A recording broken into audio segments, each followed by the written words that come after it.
esta mañana subió el pasaje de Transmilenio. En Bogotá, 350 pesos. Hay pelea del gobierno nacional con la alcaldía de Bogotá. Pasado mañana viernes suben los precios de los peajes, los que administra la Agencia Nacional de Infraestructura. Nicolás Rodríguez. Néstor, buenos días. Sí, señor, a partir de hoy quienes se subieron al sistema Transmilenio pudieron evidenciar el incremento de la tarifa a 3.550 pesos para este 2026, como bien se notificó desde el 1 de enero en ese proyecto de decreto y confirmado además hace pocos días por la alcaldía y la gerencia del sistema. También opera este incremento para los buses zonales, Néstor, es decir, para los buses del SITP y para el sistema Transmicable.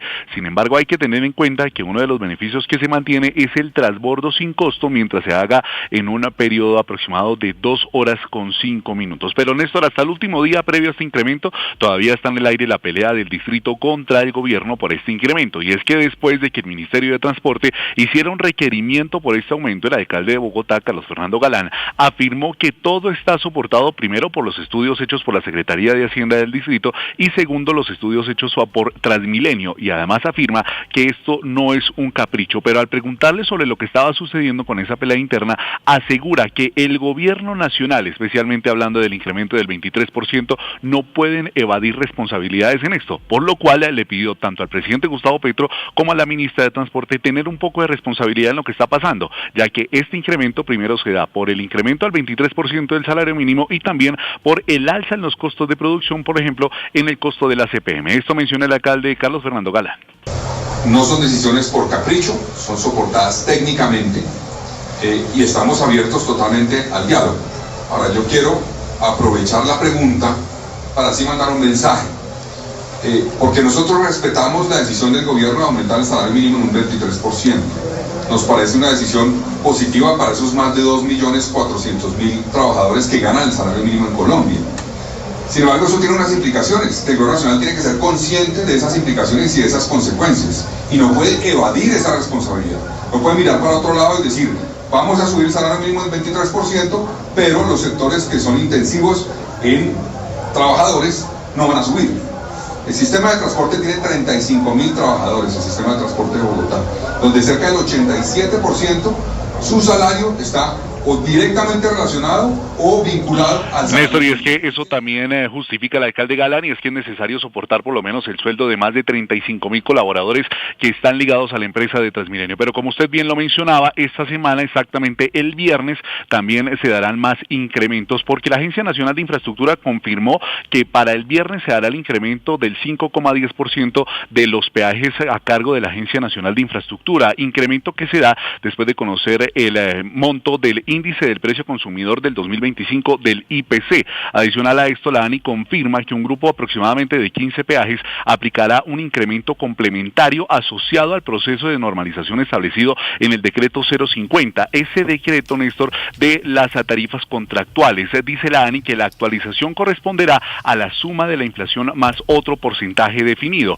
Los peajes que tendrán ese incremento también son el peaje El Placer, el peaje Cisneros, el de Aburrá, Machetá, por ejemplo, aquí hablando en Cundinamarca, el peaje de los Andes, el peaje de Unisabana y por supuesto los que hacen parte de la concesión Accesos Norte 2. También existen 2 peajes cuyo ajuste contemplará la inflación del 5,10% más un porcentaje gradual asociado a la entrega de unidades funcionales previamente establecidas, y esto es una noticia que está dando la ANI, Néstor, un incremento que se dará el próximo viernes 16 de enero en los peajes concesionados o peajes más bien a cargo de la Agencia Nacional de Infraestructura. Viernes es pasado mañana. No, gracias, Nicolás. Son las 6 de la mañana, 30 minutos, 5 horas. Duró la reunión de la Comisión Asesora de Relaciones Exteriores. No es inusual que les hagan firmar a los asistentes, teniendo en cuenta lo que está en juego, temas de reserva nacional, un acuerdo de confidencialidad que impide saber a qué conclusión llegaron. Al final de esa reunión, el gobierno emite un comunicado en el que la verdad no dice mucho.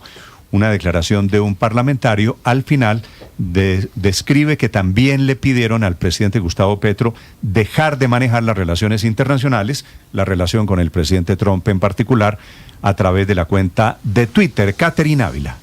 Néstor, buenos días. La reunión en la Casa de Nariño comenzó sobre las 3:30 de la tarde y terminó a las 8 de la noche. Más de 4 horas de una conversación que giró en torno a la situación política de Venezuela y a la relación de Colombia con Estados Unidos. El expresidente Juan Manuel Santos fue uno de los asistentes y previo a la reunión dejó clara su postura sobre ambos temas. Respecto de Venezuela, lo que más conviene a Colombia es su pronto regreso a la democracia con la debida legitimidad. Eso se logra reconociendo el resultado de las elecciones de julio pasado o, en su defecto, dándole cumplimiento a lo establecido en la propia Constitución venezolana, donde se establece claramente que ante una falta absoluta del presidente se debe convocar a elecciones en los próximos 30 días. Es difícil entender que a un presidente de un régimen considerado ilegítimo se le reemplace con su vicepresidenta considerada también ilegítima y que permanezcan en el poder los cómplices y responsables de los incalculables desafueros y crímenes de ese régimen. La postura del expresidente Ernesto Samper, quien también asistió al encuentro, fue contraria. Durante la reunión propuso una hoja de ruta para la normalización del vecino país que, según él, empieza con el respaldo al gobierno que hoy encabeza la presidenta encargada Delcy Rodríguez y también la solicitud al gobierno de Estados Unidos de respetar a sus decisiones, las de su equipo de gobierno y a las órdenes que impartan las Fuerzas Armadas para garantizar el orden y la estabilidad de Venezuela. Insistió Samper en la liberación de los presos políticos y en una etapa de transición. La reunión, cabe mencionar, comenzó con la intervención del presidente Gustavo Petro y siguió con la de la canciller Rosa Villavicencio. Luego fue el turno para expresidentes y congresistas. Él es José Luis Pérez, senador de Cambio Radical.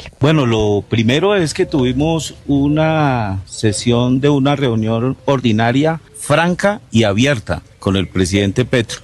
Y se le reclamó, por ejemplo, por parte nuestra como oposición, que no intentara seguir manejando las relaciones exteriores de Colombia y menos con los Estados Unidos, con el cual va a tener una reunión que es el presidente Trump por redes sociales. Es un error. Cualquier comentario o cualquier respuesta a la postura de un gobierno como los Estados Unidos, hacerlo por redes sociales. Existen los mecanismos diplomáticos y a eso se le llamó y el presidente lo recibió con tranquilidad y lo aceptó. Por su parte, la representante Carolina Arbeláez, quien también estuvo presente, insistió en que no se deben llevar discusiones personales a las relaciones bilaterales. Debe primar precisamente esa relación que lleva 200 años, es estratégica y no puede hoy, debe cuidarse porque no puede hoy confrontarse o no puede meterse en esos temas personales y llevarlos a lo personal. Creo que Colombia hoy tiene un desafío este año que es el de cuidar la democracia, cuidar las elecciones y que se puedan llevar unas elecciones libres, pacíficas y sobre todo democráticas. A la reunión no asistieron los expresidentes Pastrana y Duque, que estaban fuera del país, pero insistieron en que el gobierno debe rectificar su posición frente a la relación con Estados Unidos, y el expresidente Álvaro Uribe, quien dijo que se comunicaría con la canciller Rosa Villavicencio para plantear su visión sobre ambos temas. Caterina Ávila, Blue Radio.